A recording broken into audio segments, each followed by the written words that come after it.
નમસ્કાર, આપ જોઈ રહ્યા છો ઇન્ડિયા ન્યૂઝ ગુજરાતનું ખાસ બુલેટિન આપણું સુરત સમાચારોની શરૂઆત કરતા પહેલા એક નજર કરીએ આજની હેડલાઇન્સ પર। સુરતમાં રત્ન કલાકાર સહાય માટેની પ્રક્રિયા પૂર્ણ, બાળકો માટે ફી સહાય યોજનાની પ્રક્રિયા પૂર્ણ, રત્ન કલાકારોના 55,000થી વધુ ફોર્મ ભરાયા।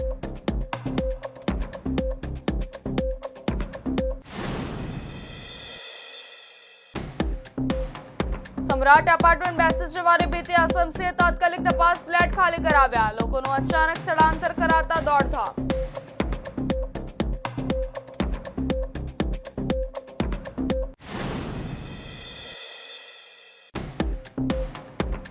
રત્ન કલાકારોને હની ટ્રેપમાં ફસાવતી મશરૂ ગેંગ સામે 6 દિવસમાં 3 ફરિયાદ। સુરતમાં 29 ગેંગ સક્રિય હોવાનો ઘટસ્ફોટ।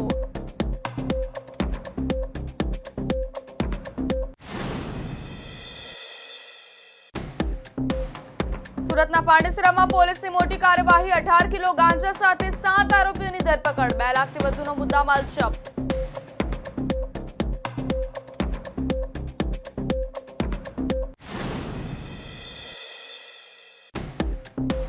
સુરતના સચિનમાં ફિલ્મી ઢબે હત્યા, વીમા માટે મિત્રની ટ્રક નીચે કચડી હત્યા, પોલીસે આરોપીનું ઘટના સ્થળે લઈ જઈ રિકન્સ્ટ્રક્શન કર્યું।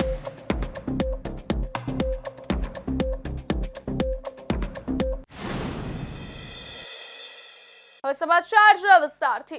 તો ગુજરાત સરકાર દ્વારા હીરા ઉદ્યોગમાંથી રોજગાર ગુમાવનાર રત્ન કલાકારોના બાળકોના શિક્ષણ માટે શરૂ કરવામાં આવેલી રત્ન કલાકાર સ્કૂલ ફી સહાય યોજના હેઠળ ફોર્મ ભરવાની પ્રક્રિયા પૂર્ણ થઈ છે। સુરતમાં આ યોજના હેઠળ 55,000થી વધુ રત્ન કલાકારોએ તેમના બાળકોની શાળા ફી માટે નાણાકીય સહાય મેળવવા 65,000થી વધુ ફોર્મ ભર્યા છે। આ ફોર્મ જિલ્લા ઉદ્યોગ કેન્દ્ર ખાતે જમા કરવામાં આવ્યા છે અને હવે આ ફોર્મની ચકાસણી માટે સુરત ડાયમંડ એસોસિએશનને મોકલવામાં આવશે। ગુજરાત સરકારે આ યોજના હેઠળ રત્ન કલાકારોના બાળકોને વિદ્યાર્થી દીઠ ₹13,500ની ફીની સહાય આપવાની જાહેરાત કરી હતી। આ યોજનાનો હેતુ હીરા ઉદ્યોગમાં આર્થિક સંકળામણને કારણે નોકરી ગુમાવનાર કલાકારોના બાળકોના શિક્ષણને સુરક્ષિત રાખવાનો છે। આ યોજના વર્ષ 2025-26ના શૈક્ષણિક વર્ષ માટે અમલમાં મૂકવામાં આવી છે અને તેનો લાભ લેવા માટે 31 માર્ચ 2024 સુધીમાં નોકરી ગુમાવનાર રત્ન કલાકારો લાયક ગણાય છે। સુરતની 300થી વધુ શાળાઓમાં રત્ન કલાકારોના બાળકોના શિક્ષણ માટે ફોર્મ ભરવામાં આવ્યા છે। આ ફોર્મમાં રત્ન કલાકારો અને તેમના બાળકોની વિગતો સામેલ છે, જેમાં નોકરી ગુમાવવાની તારીખ, કંપનીની વિગતો અને અન્ય જરૂરી દસ્તાવેજોનો સમાવેશ થાય છે। આ ફોર્મ સાથે જરૂરી દસ્તાવેજો જેવા કે આધાર કાર્ડ, શાળાનું પ્રમાણપત્ર અને સુરત ડાયમંડ એસોસિએશન તરફથી ભલામણ પત્ર જોડવાનું રહેશે। જિલ્લા ઉદ્યોગ કેન્દ્ર ખાતે જમા થયેલા આ ફોર્મ હવે સુરત ડાયમંડ એસોસિએશને ચકાસણી માટે મોકલવામાં આવશે। એસોસિએશન દ્વારા રત્ન કલાકારોની નોકરીની સ્થિતિ અને કંપનીની વિગતોની ખરાઈ કરવામાં આવશે। આ પ્રક્રિયા દરમિયાન અરજદારે આપેલી માહિતીની સત્યતા તપાસવામાં આવશે અને જો માહિતી ખોટી જણાશે તો સરકાર નિયમો અનુસાર કાર્યવાહી કરી શકે છે। આ યોજના હેઠળ સરકાર દ્વારા મંજૂર થયેલી સહાયની રકમ સીધી જ શાળાના બેંક ખાતામાં જમા કરવામાં આવશે, જેથી રત્ન કલાકારોના બાળકોનું શિક્ષણ અવિરત ચાલુ રહે। આ યોજના ખાસ કરીને સુરતના હીરા ઉદ્યોગ પર આધારિત પરિવારો માટે એક મોટી રાહત લાવશે, જેમણે આર્થિક મંદીને કારણે નોકરી ગુમાવી છે। સુરત ડાયમંડ એસોસિએશનના એક અધિકારીએ જણાવ્યું કે આ યોજના રત્ન કલાકારોના પરિવાર માટે એક આશીર્વાદરૂપ છે। 55,000થી વધુ ફોર્મ ભરાયા છે, જે દર્શાવે છે કે આ યોજનાની જરૂરિયાત કેટલી મોટી છે। અમે ઝડપથી ચકાસણી પ્રક્રિયા પૂર્ણ કરવા માટે પ્રતિબદ્ધ છીએ, જેથી લાયક ઉમેદવારોને સમયસર સહાય મળી શકે। પહેલો જે મહિનો હતો જ્યારથી યોજના ચાલુ થઈ હતી ત્યાં 1 મહિના તો આપણે પરિપત્રોની અંદર કાઢ્યા છે।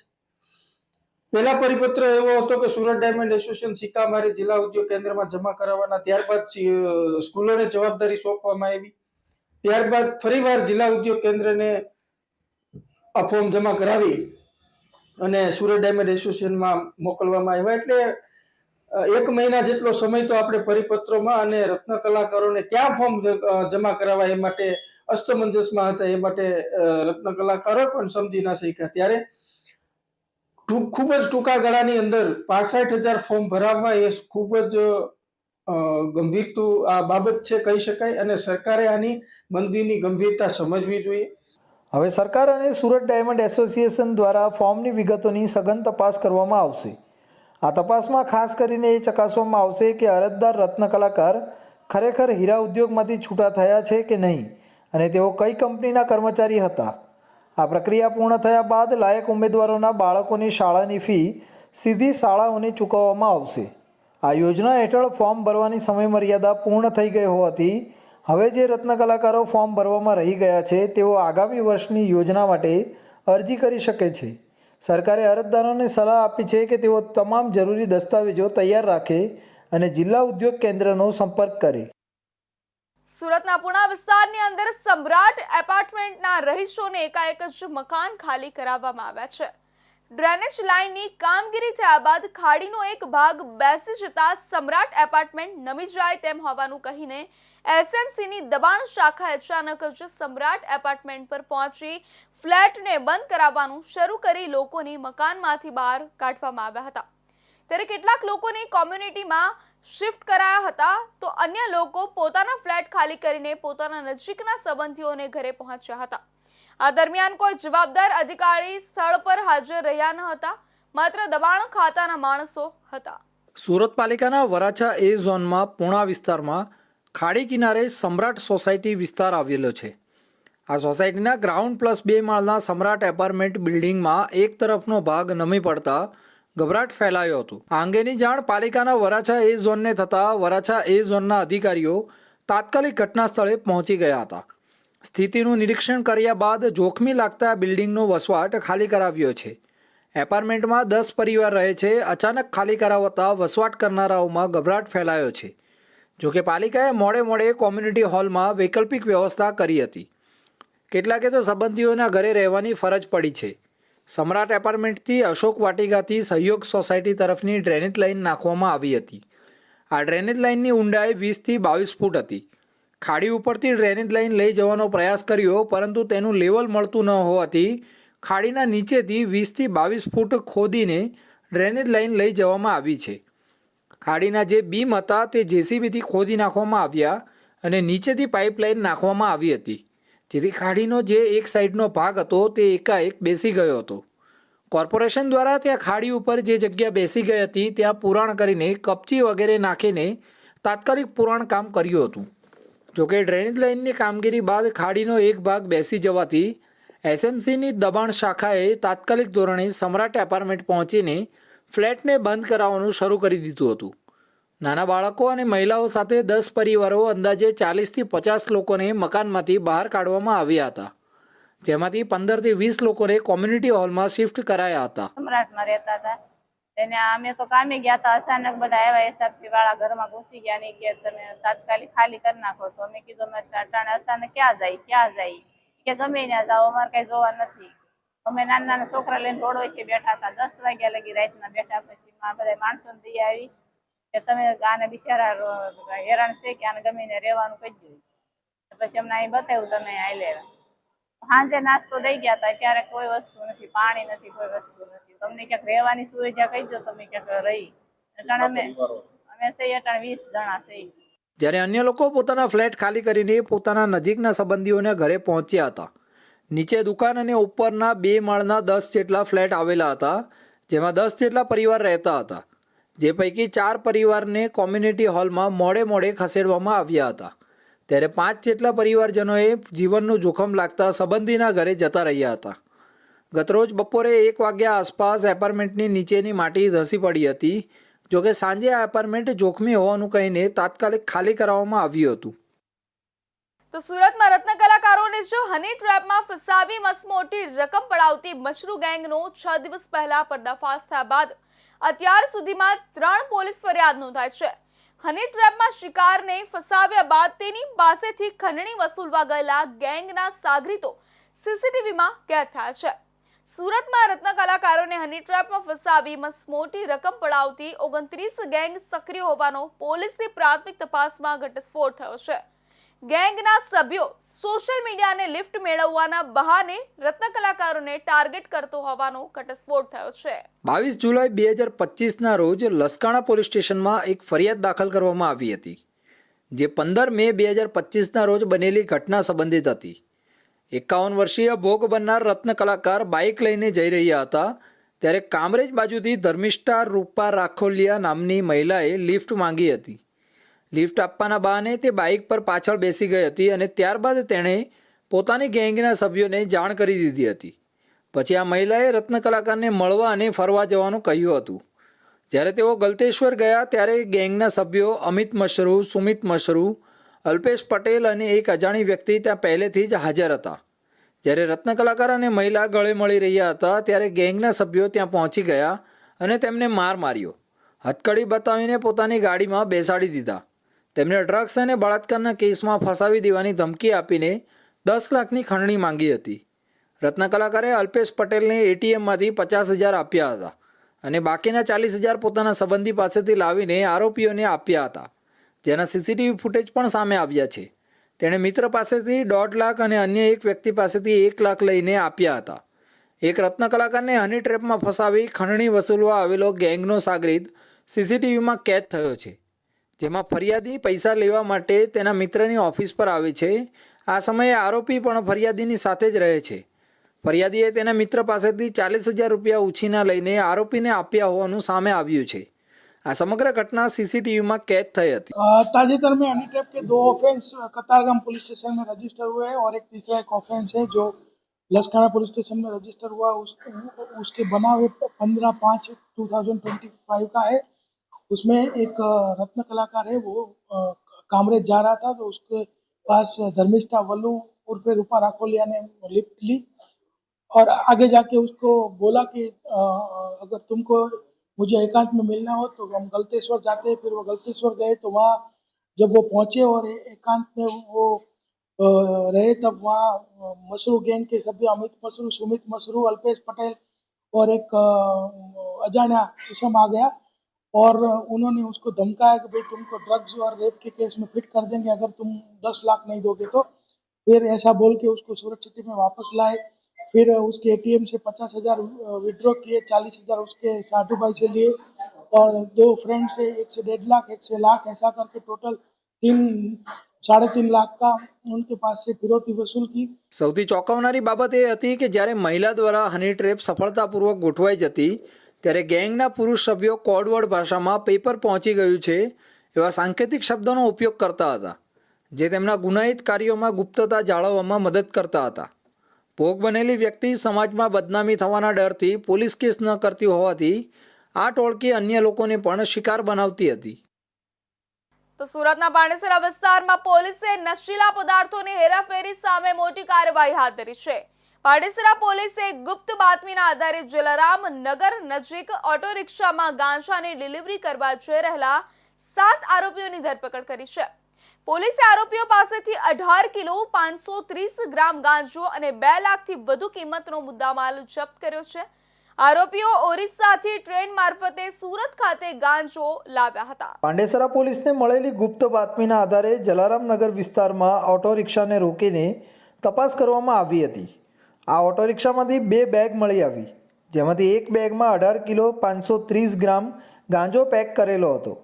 આ ગાંજો ઓડિશાથી ટ્રેન મારફતે સુરત લાવવામાં આવ્યો હતો અને આરોપીઓ ઉધના રેલવે સ્ટેશનથી પાંડેસરા ખાતે ડિલિવરી માટે જઈ રહ્યા હતા. પોલીસે ઓટો રિક્ષા ચાલક સહિત તમામ આરોપીઓને કસ્ટડીમાં લીધા અને ગાંજા સાથે ઓટો રિક્ષા અને અન્ય મુદ્દામાલ જપ્ત કર્યો. પોલીસની તપાસમાં જાણવા મળ્યું છે કે આ ગાંજાની હેરાફેરીનું આયોજન પાંડેસરામાં રહેતા આરોપી નારાયણ નીલકંઠ બિસોઈ દ્વારા કરવામાં આવ્યું હતું. આરોપીએ ઓડિશાના ગાંજાના ગેરકાયદેસર વેપારના નેટવર્કનો ઉપયોગ કરીને આ ગુનો આચર્યો હતો. પોલીસે આરોપીની ધરપકડ કરીને તેમને જેલના સળિયા પાછળ ધકેલી દીધા છે અને આ ગુનામાં સંડોવાયેલા અન્ય લોકોની શોધખોળ શરૂ કરી છે. આરોપીઓમાંથી નારાયણ નીલકંઠ બિશ્નોઈ પાંડેસરામાં રહે છે અને તેણે આ ગાંજાની હેરાફેરીનું આયોજન કર્યું હતું. અન્ય આરોપીઓ ઓડિશાના વિવિધ ગામોના રહેવાસીઓ છે અને તેઓ ગાંજાના ગેરકાયદેસર વેપારમાં સક્રિય હોવાનું જાણવા મળ્યું છે. પોલીસે આરોપીઓ વિરુદ્ધ NDPS એક્ટ હેઠળ ગુનો નોંધ્યો છે અને તમામ આરોપીઓને જેલના સળિયા પાછળ ધકેલી દીધા છે. આ ઉપરાંત પોલીસે ઓડિશાથી ગાંજાના સપ્લાયના સ્ત્રોત અને સુરતમાં તેના વિતરણના નેટવર્કની તપાસ પણ શરૂ કરી છે. पांडेसरा पुलिस स्टेशन विस्तार में हमारी टीम को सूचना मिली कि कुछ लोग उधना रेलवे स्टेशन से उड़ीसा से आ रहे हैं और उधना रेलवे स्टेशन से पांडेसरा में आने वाले हैं वो कुछ एनडीपीएस का मुद्दा माल लेके आ रहे हैं। इस पे सरकारी पंचों को बुला के और वहां पे सर्विलांस की स्टाफ ने सर्विलांस करना चालू किया तो एक ऑटो जिसका नंबर GJ05 CV1691 था, उस ऑटो में 6 लोग बैठ के आ रहे थे। उनके पास कुछ कट्टे थे, वहां उनको रोक के और सर्च किया गया। टोटल इन लोगों के पास में 18 किलो 530 ग्राम गांजा बरामद हुआ, जिसकी कीमत 1,85,300 रुपए है। આ કેસમાં જાણવા મળ્યું છે કે ઓડિશા ગાંજાના ગેરકાયદેસર વેપારનું મુખ્ય કેન્દ્ર બની રહ્યું છે। આરોપીઓ ટ્રેન મારફતે ગાંજો લાવીને સુરતમાં વિવિધ વિસ્તારોમાં તેનું વિતરણ કરતા હતા। પાંડેસરા જેવા ઔદ્યોગિક વિસ્તારોમાં ગાંજાની માંગ વધુ હોવાથી આરોપીઓએ આ વિસ્તારને ટાર્ગેટ કર્યો હતો। પોલીસની આ કાર્યવાહીથી ગાંજાના નેટવર્કને મોટો ફટકો પડ્યો છે, પરંતુ હજુ પણ આવા ગેરકાયદેસર નેટવર્કનો સંપૂર્ણ ખાત્મો કરવા માટે વધુ તપાસની જરૂર છે। સુરત પોલીસની આ કાર્યવાહી શહેરમાં નશીલા પદાર્થોની હેરાફેરી સામેની લડાઈમાં મહત્વનું પગલું છે। 18 કિલો 530 ગ્રામ ગાંજાની જપ્તી અને 7 આરોપીઓની ધરપકડથી ગાંજાના ગેરકાયદેસર વેપારને અંકુશમાં લાવવામાં મદદ મળશે। પોલીસે સ્પષ્ટ કર્યું છે કે નશીલા પદાર્થોના વેપાર સામે સતત કડક કાર્યવાહી ચાલુ રહેશે, જેથી શહેરના યુવાનો અને સમાજને આવા ગેરકાયદેસર પ્રવૃત્તિઓથી બચાવી શકાય। હવે સમય છે એક વિરામનો। મુદ્દાઓ છે દેશના, પેનલ પર થશે ચર્ચા, વાતમાં થશે સ્પષ્ટ સંવાદ। અમે લાવીએ છીએ તમારા પ્રશ્નોને મંચ પર।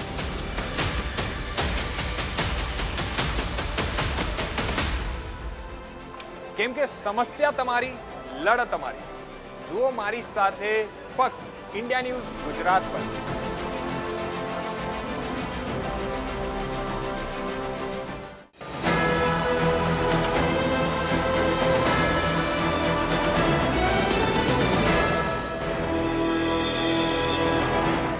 વિરામ બાદ ફરી આપ સૌનું સ્વાગત છે।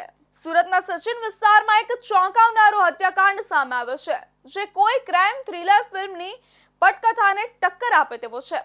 વીમાની રકમ હડપવાના લાલચે એક વ્યક્તિએ પોતાના જ મિત્રને નશો કરાવી ટ્રક નીચે કચડી દઈ હત્યા કરી હોવાની ઘટનાએ લોકોને સ્તબ્ધ કરી દીધા છે।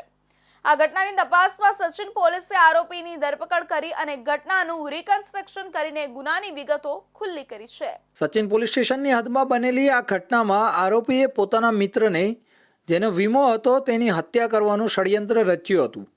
પોલીસની પ્રાથમિક તપાસ મુજબ આરોપીએ પીડિતને નશો કરાવવા માટે દારૂમાં નશીલું પદાર્થ મેળવ્યું અને તેને અજાણતા આપ્યું।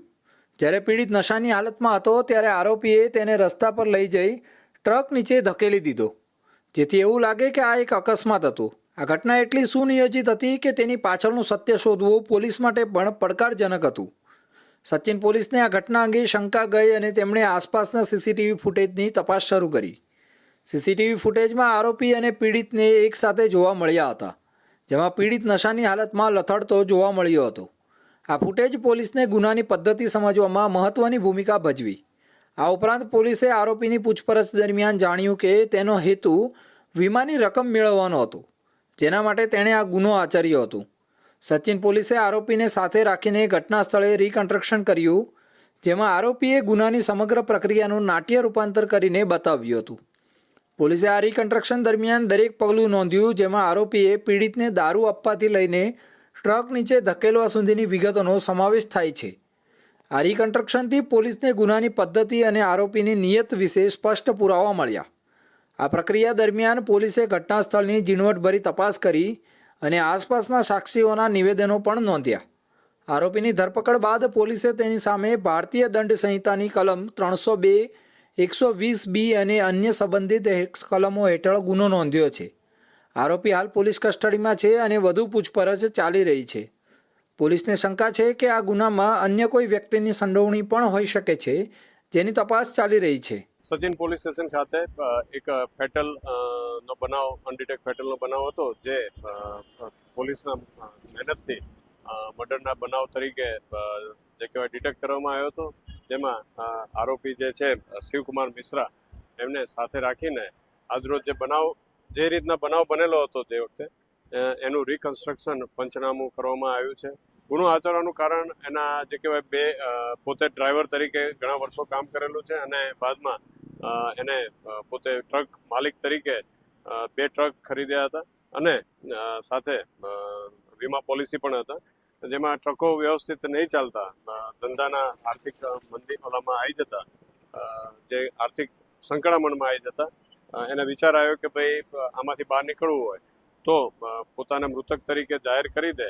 જે એને આઈડિયા એક એમના સિરિયલ જોયા હતા સસુરાલ સિમરકા, એમાંથી આ એક પ્લોટ એને કંઈક જોયો હતો, તો એ પ્લોટનું જ અહીંયા એને અનુકરણ કરી અને એના મિત્રને પૂરા જે બેહોશ હાલતમાં અહીંયા સુડાઈ દઈ, ઉપર ટ્રક ચલાવી એના તે ઓળખ ના થાય એ રીતે મૃત્યુ નિપજાય અને આખા ઘટનાને અંજામ આપેલું. આ ઘટનાએ સુરતના સચિન વિસ્તારમાં ચકચાર મચાવી દીધી છે. લોકોમાં આવા ગુનાઓ સામે રોષ અને ભયનો માહોલ છે. સચિન પોલીસે લોકોને અપીલ કરી છે કે તેઓ કોઈપણ શંકાસ્પદ પ્રવૃત્તિની જાણ તાત્કાલિક પોલીસને કરે. ઉપરાંત પોલીસે વીમા સંબંધિત છેતરપિંડી અને ગુનાઓ સામેના સાવચેત રહેવાની ચેતવણી પણ આપી છે. આ ઘટના એક ચેતવણી છે કે નાણાકીય લાલચ માનવતાને કેવી રીતે નીચે લઈ જઈ શકે. સચિન પોલીસની સતર્કતા અને તપાસની ઝીણવટભરી પદ્ધતિએ આ ગુનાને ઉજાગર કર્યો છે. આ કેસની આગળની કાર્યવાહી પર સૌની નજર રહેશે, કારણ કે આ પ્રકારના ગુનાઓ સમાજમાં સુરક્ષા અને વિશ્વાસનો પ્રશ્ન ઊભો કરે છે. તો ગુજરાતના સુરત શહેરમાં સાયબર ક્રાઇમ સેલે એક મોટા ફ્રેન્ચાઇઝી ફ્રોડનો પર્દાફાશ કરીને 2 આરોપીઓની ધરપકડ કરી છે. આ કેસમાં મધ્યપ્રદેશના ઉજ્જૈન અને ઇન્દોરથી 2 મુખ્ય આરોપીઓ રવિ મનોહર પાટીલ અને પ્રશાંત કશેરાને ઝડપી પાડવામાં આવ્યા છે. આરોપીઓએ ઝુડિયો નામની ફેક ફ્રેન્ચાઇઝીના નામે બનાવટી આઈડી દ્વારા સુરતના એક ફરિયાદી સાથે 31 લાખથી વધુની ઠગાઈ આચરી હોવાનું સામે આવ્યું છે. સુરતના એક નાગરિકે ઝુડિયો નામની કંપનીની ફ્રેન્ચાઇઝી લેવાનું નક્કી કર્યું હતું. આરોપીએ ફરિયાદીને ઊંચા વળતરની લાલચ આપીને ફ્રેન્ચાઇઝીના નામે રોકાણ કરાવ્યું હતું. જોકે આ ફ્રેન્ચાઇઝી બનાવટી હોવાનું અને આરોપીએ ફેક આઈડીનો ઉપયોગ કરીને ફરિયાદી પાસેથી રૂપિયા 31 લાખથી વધુની રકમ પડાવી લીધી હોવાનું તપાસમાં બહાર આવ્યું છે. આ ઘટનાએ સાયબર ઠગાઈના વધતા જોખમો અને લોકોની સાવચેતીની જરૂરિયાત પર ફરી એકવાર પ્રકાશ પાડ્યો છે. સુરત સાયબર ક્રાઇમ સેલને ફરિયાદીની ફરિયાદ મળ્યા બાદ તેઓએ આ કેસની ગંભીરતાથી તપાસ શરૂ કરી હતી. ટેકનિકલ સર્વેલન્સ અને ગુપ્ત માહિતીના આધારે પોલીસે મધ્યપ્રદેશના ઉજ્જૈન ખાતેથી રવિ મનોહર પાટીલની ધરપકડ કરી. તપાસ દરમિયાન ખુલાસો થયો કે રવિએ ઇન્દોરના પ્રશાંત કશેરાના કહેવા પર આ ગુનો આચર્યો હતો. આથી સાયબર સેલે ઇન્દોરથી પ્રશાંત કશેરાને પણ ઝડપી પાડ્યો. પોલીસની પ્રાથમિક તપાસમાં જાણવા મળ્યું છે કે આરોપીઓએ ઝુડિયો નામની ફ્રેન્ચાઇઝીના નામે બનાવટી વેબસાઇટ અને ફેક આઈડીનો ઉપયોગ કરીને ફરિયાદીને ફસાવ્યો હતો. આરોપીઓએ ફરિયાદીને ઓનલાઈન રોકાણની લાલચ આપી અને વિવિધ બેંક ખાતાઓમાં રકમ ટ્રાન્સફર કરાવી હતી. આ રકમનો ઉપયોગ આરોપીઓએ વ્યક્તિગત લાભ માટે કર્યો હોવાનું પણ સામે આવ્યું છે. એક ફરિયાદી જેમની સાથે એક જેને કહી શકાય ફ્રેન્ચાઇઝીના નામે ફ્રોડ થયેલું હતું, તેઓએ 1930 પર કોલ કરી અને સાયબર ક્રાઇમ સેલમાં પોતાની ફરિયાદ આપેલ હતી. જેની વિગત એવી છે કે ફરિયાદી ઝુડિયોની એક ફ્રેન્ચાઇઝી ખોલવા માંગતા હતા, સ્ટોર ખોલવા માંગતા હતા. જે માટે તેમણે ગૂગલ પર સર્ચ કરતા તેઓને એક ફેક વેબસાઇટ મળેલ હતી, જે અંગે તેઓને જાણકારી ન હતી. એ વેબસાઇટ ઉપર જે સંપર્ક હતો એની ઉપર તેમણે સંપર્ક કરતા ઝુડિયો help@trent-franchisee-tata.com મેલ આઈડી પર એમણે સંપર્ક સાધ્યો અને એ મારફતે ટાટાની ઝુડિયોનો સ્ટોર છે એની ફ્રેન્ચાઇઝી લેવા માટે તેમને જે સામેવાળા વ્યક્તિ છે તેમણે અલગ અલગ એકાઉન્ટોમાં પૈસા ટ્રાન્સફર કરાવ્યા. તો લગભગ 31,99,000 રૂપિયા જેટલા મોટી રકમ ફરિયાદી દ્વારા ટ્રાન્સફર કરવામાં આવી. ત્યારબાદ તેમને જણાવ્યું કે તેમની સાથે ફ્રોડ થયું છે, જેથી તેમણે સાયબર સેલમાં કમ્પ્લેન આપી હતી. આ બાબતે સાયબર ક્રાઇમ સેલ દ્વારા ટેકનિકલ તપાસ હાથ ધરવામાં આવી હતી અને ત્યારબાદ એફઆઈઆર રજીસ્ટર કરીને મધ્યપ્રદેશ ખાતેથી 2 આરોપીઓની ધરપકડ કરવામાં આવી છે. સુરત સાયબર ક્રાઇમ સેલના ડીસીપીએ જણાવ્યું કે આ કેસમાં આરોપીઓએ અત્યંત ચાલાકીથી ફેક આઈડી અને બનાવટી વેબસાઇટનો ઉપયોગ કર્યો હતો. અમે ટેકનિકલ સર્વેલન્સ અને ગુપ્ત માહિતીના આધારે આરોપીઓ સુધી પહોંચી શક્યા. બંને આરોપીઓની ધરપકડ બાદ હવે અમે આ નેટવર્ક સાથે જોડાયેલા અન્ય લોકોની શોધખોળ કરી રહ્યા છીએ. પોલીસે આરોપીઓ પાસેથી મોબાઈલ ફોન, બેંક ખાતાની વિગતો અને અન્ય ડિજિટલ પુરાવાઓ જપ્ત કર્યા છે, જેની વધુ તપાસ હાલ ચાલુ છે. સુરતના ઉમરા વિસ્તારમાં આવેલી CISF કોલોની નજીક જિલ્લા પંચાયત ઓફિસ પાસે એક ચોંકાવનારી ઘટના બની હતી, જેમાં મોર્નિંગ વોક દરમિયાન CISF જવાન જંગ બહાદુર પર કુખ્યાત મોબાઈલ સ્નેચરે ચપ્પુ વડે હુમલો કર્યો હતો. આ ઘટનામાં જંગ બહાદુર ઇજાગ્રસ્ત થયા હોવા છતાં તેમણે હિંમત દાખવીને સ્નેચરને પકડી પાડ્યો. આ દરમિયાન CISFના સબ ઇન્સ્પેક્ટર ગજેન્દ્રસિંહની બહાદુરીએ આરોપીને ઝડપી પાડવામાં મહત્વની ભૂમિકા ભજવી છે. આ ઘટનાએ સુરત પોલીસ અને CISFની સતર્કતા અને બહાદુરીને ઉજાગર કરી છે. આ ઘટના સવારના સમયે બની જ્યારે CISF જવાન જંગ બહાદુર મોર્નિંગ વોક માટે નીકળ્યા હતા. આ દરમિયાન કુખ્યાત સ્નેચર પીરુ ખાન પઠાણે તેમનો મોબાઈલ છીનવવાનો પ્રયાસ કર્યો. જંગ બહાદુરે આરોપીને રોકવાનો પ્રયાસ કરતા પીરુ ખાએ ચપ્પુ વડે હુમલો કર્યો, જેના કારણે જંગ બહાદુર ઇજાગ્રસ્ત થયા. જોકે તેમણે હિંમત ના હારી અને સ્નેચરને પકડી પાડ્યો.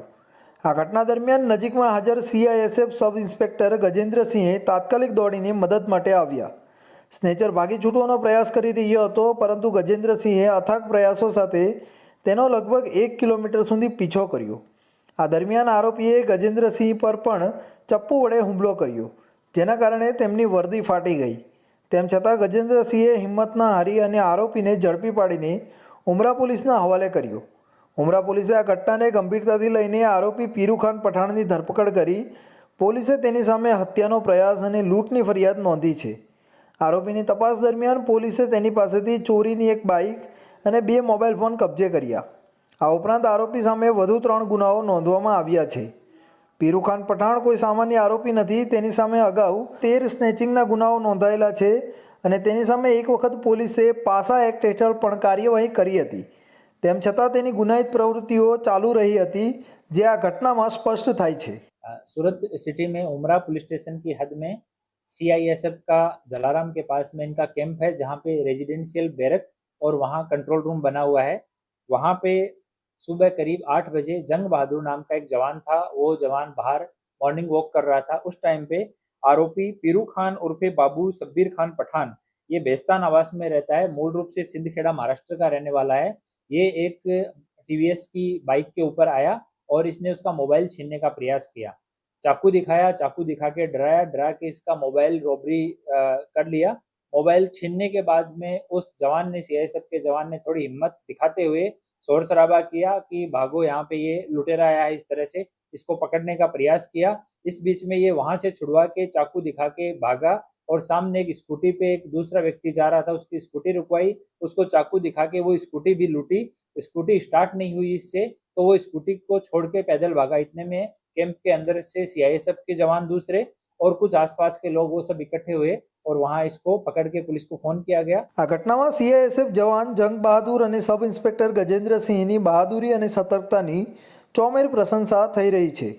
ઇજાગ્રસ્ત હોવા છતાં જંગ બહાદુરે હિંમત ના હારી અને આરોપીને પકડી પાડ્યો, જ્યારે ગજેન્દ્રસિંહે પોતાની જીવની પરવા કર્યા વિના આરોપીનો પીછો કરીને તેને ઝડપી પાડ્યો.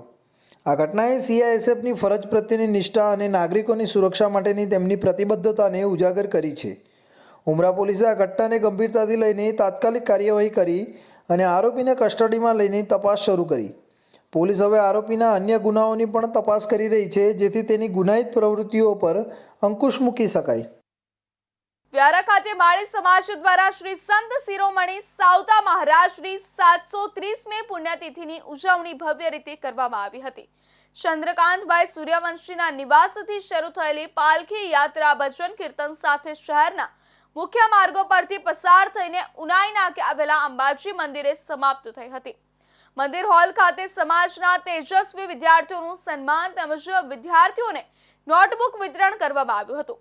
ઉપસ્થિત મહેમાનો દ્વારા સમાજના વિકાસ અને સંગઠન વિશે વિવેકપૂર્વક ઉકેલ દર્શાવતો સંદેશ આપવામાં આવ્યો હતો. વ્યારા ખાતે માળી સમાજ દ્વારા શ્રી સંત શિરોમણી સાવતા મહારાજની 730મી પુણ્યતિથિની ઉજવણી કરવામાં આવી હતી. વ્યારા નગરમાં વસવાટ કરતા મહારાષ્ટ્રીયન માળી સમાજ દ્વારા નગર હરિપુરા વિસ્તારમાં રહેતા ચંદ્રકાંતભાઈ સૂર્યવંશીના નિવાસ સ્થાનેથી શ્રી સંત શિરોમણી સાવતા મહારાજની પાલખી યાત્રા ભજન કીર્તન સાથે કાઢવામાં આવી હતી. આ પાલખી યાત્રા નગરના મુખ્ય માર્ગથી ફરી ઉનાઈ નાકે આવેલા અંબાજી મંદિર ખાતે સમાપન થઈ હતી, જેમાં માળી સમાજના લોકો મોટી સંખ્યામાં જોડાયા હતા. વ્યારાના અંબાજી મંદિર હોલ ખાતે માળી સમાજ દ્વારા સમાજના તેજસ્વી તારલાઓનું સન્માન અને શાળામાં અભ્યાસ કરતા બાળકોને નોટબુક વિતરણ કરવામાં આવી હતી, જેમાં નગરના નગરસેવકો સહિત સમાજમાં મોટી સંખ્યાના લોકો ઉપસ્થિત રહ્યા હતા, જેમાં સમાજના આગેવાનોએ સમાજની પ્રગતિ, સમાજના હિતકારીઓ અને સમાજનું સંગઠન બાબતે વક્તવ્ય કરવામાં આવ્યું હતું. તો આ તો અત્યાર સુધીના મહત્વના સમાચાર. વધુ સમાચારો માટે જોતા રહેજો ઇન્ડિયા ન્યૂઝ ગુજરાત.